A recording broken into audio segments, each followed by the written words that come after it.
मग असे कुरकुरीत कांदा भजीची रेसिपी पाहणार आहे। अगदी बाहेरून आणण्याची सुद्धा गरज लागणार नाही, इतके टेस्टी असे कांदा भजी आपण घरच्या घरी बनवू शकतो।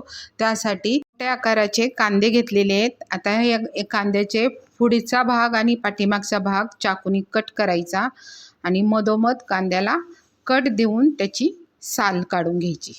आता अशा पद्धतीने बघा सर्व कांद्यांची साल काढून घेतलेली आहे आणि कांद्याला जो पुढे जर टणकपणा असतो ना तोही कट करून घ्यायचा, म्हणजे कांद्याचे पातळ असे उभे काप आपण कट करणार आहे। एकदम पातळ स्लाइड कट करून, म्हणजे हे बघा असे सुट्टे सुट्टे केल्यावर किती पातळ झालेले आहेत। आता त्यामुळं काय होतं, आपले कांदे चांगले कुरकुरीत होतात। आता एका बाउलमध्ये ट्रान्सफर करून हाताने चांगलं चोळून घ्यायचं, म्हणजे सगळे कांदे असे सुटसुटीत होतात। आता त्यामध्ये आपण चवीनुसार मीठ टाकून घ्यायचं। मिठामुळं काय होतं की कांद्याला पाणी सुटतं। आता 10 मिनटं झाकून ठेवायचं। आता हे बघा 10 मिनटं झाले, कांदे अगदी पाणी सुटलेलं आहे। आपल्याला पाण्याचा वापर न करता भजी करायची आहेत। तर आता त्यामध्ये 1.5 कप डाळीचं पीठ किंवा बेसन पीठ टाकलेलं आहे। आता त्यामध्ये 2 चमचा तांदळाचं पीठ टाकायचं, त्यामुळं भजी अगदी कुरकुरीत होतात। आणि पाऊण चमचा तिखट टाकायचं, तुमच्या आवडीनुसार तिखट टाका। 1 चमचा धने पावडर टाकायचं, धने पावडरची खूप टेस्ट चांगली येते।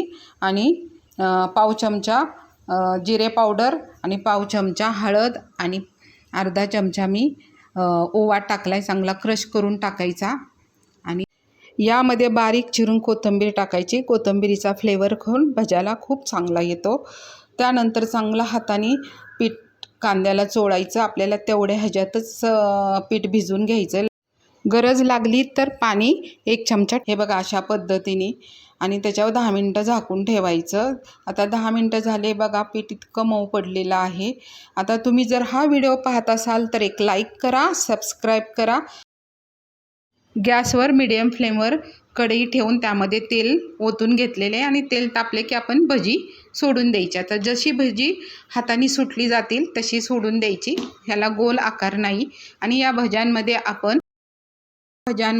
आपण सोड्याचा वापर केलेला नाही। एका साईडनी चांगले तळले की दुसरी साईड तळून घ्यायची।